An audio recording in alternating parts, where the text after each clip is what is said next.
Hey everybody, Phil Crute here, Comedy, Cigars, and Music, and today's cigar for review is the El Septimo Excepcion Esmeralda. And I just said the L.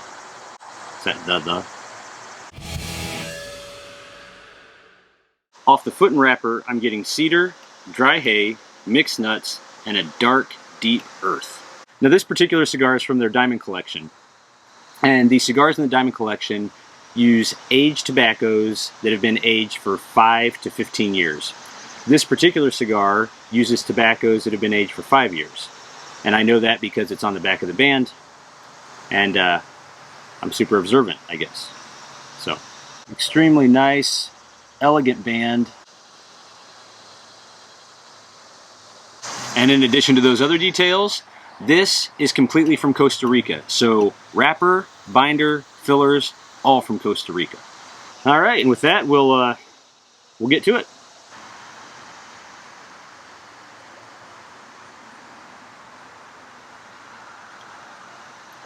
Okay, it's right out of the gate here. Have some earth, a little bit of sweetness in there, and some very, very mild nuttiness coming in right now. That's good. So the retrohale is super smooth, some earth and nuttiness there as well. And on the finish, a little bit of that earth. There's just a little bit of like what I would consider a white pepper spice coming in, and that's just on the back, top of the palate. A little bit of nuttiness in there too.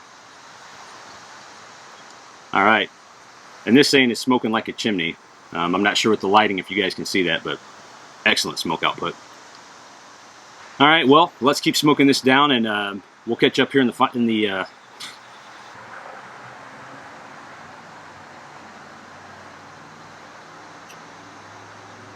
All right, we are well into the first third here. Flavor-wise, not a whole lot has changed except for the fact that there has been just a little bit of this roasted coffee component that has come in.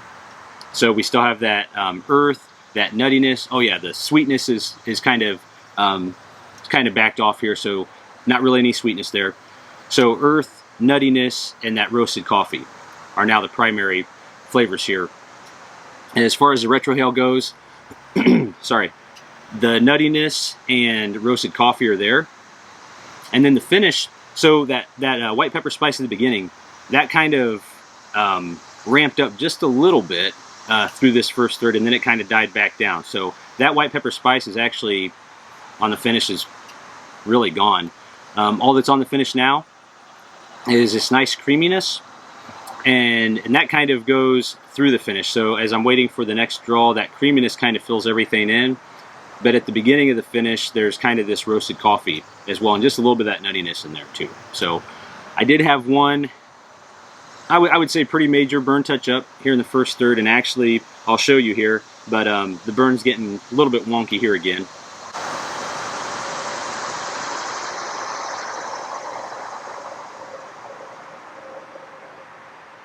So we'll see what happens with that. And I apologize if you guys are getting any bug noise. They're going crazy. I'm going to try to cut out some background noise, so we'll see how that goes. I think it's worked kind of well on the past couple videos I've done. Anyway, as you guys could see, right before I started talking about the flavors and stuff like that, I put down the price.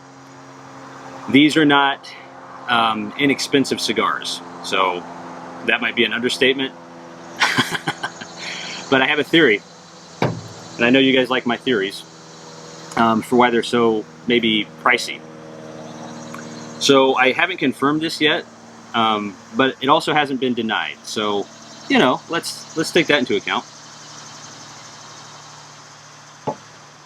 When I got these cigars and I was looking at them, and I was thinking, man, these were really expensive, and my wife had reminded me how expensive they were, so that was nice. But no, she's actually pretty cool. Anyway, here's my theory, okay?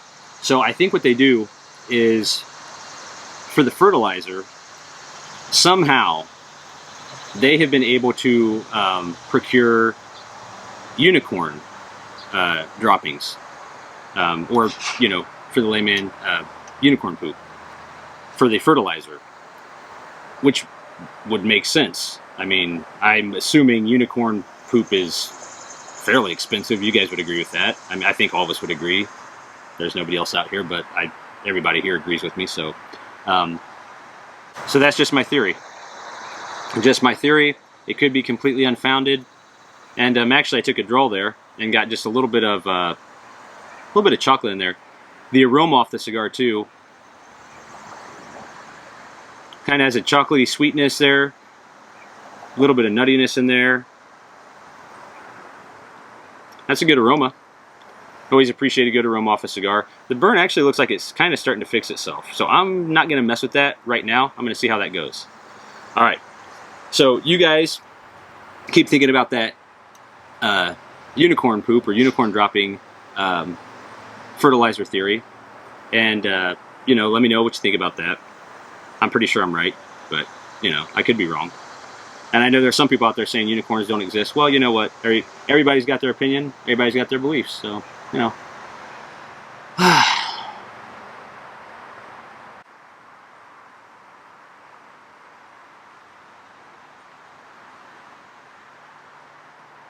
All right. Excuse me. Well in the second third here. So flavor-wise, still getting some of that nuttiness, roasted coffee. Every so often I had some chocolate come in. I will say on the flavors, through the second third here, off and on the flavors have kind of been dwindling in and out. There's been some times where I take a couple draws and I don't really get a whole lot. But right now I would say nuttiness, like I said, roasted coffee, and then a little bit of chocolate comes in every so often. On the finish is basically between a leather and roasted coffee, still a very creamy finish, very creamy smoke, by the way. And sorry, just to insert this here, the draw has been very good, excellent draw, great smoke output as well. Retrohale, still really just that nuttiness and roasted coffee. So, and the retrohale is still really smooth retrohale. A little bit of fruitiness there on that pull there. So I mentioned the draw was effortless, which makes me think about other effortless things. We were looking at some old vacation pictures, and looking at this one vacation, it just sprung to mind that we had gone to the hotel pool in this vacation, which led me to remember this very odd woman that was in the pool that just kept swimming like uncomfortably close to us, and it was just us and her in the pool. I don't know why I thought of that, and that also made me think of people that are in the pool. If you've ever been to like a pool before, have any of you guys ever experienced the guy at the pool that like never realizes his swim trunks are just a little bit low in the back? So it's not like his whole bottom is showing, but there's that, I don't know, little preview, little preview of what's to come, where you can just see like the slightest bit of the split, or commonly known as the crack.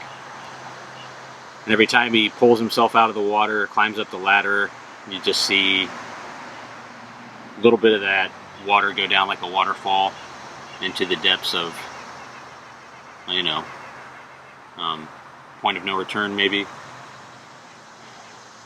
I wonder how people don't feel that, you know, that the tip of their crack is exposed. Like, I'll be honest, sometimes just out of being self-conscious, I'll pull my pants up just because, hey, maybe, you know. Apparently I've been traumatized by that. Maybe I need to talk to somebody about that. Also, just one minor burn touch-up here in the second third.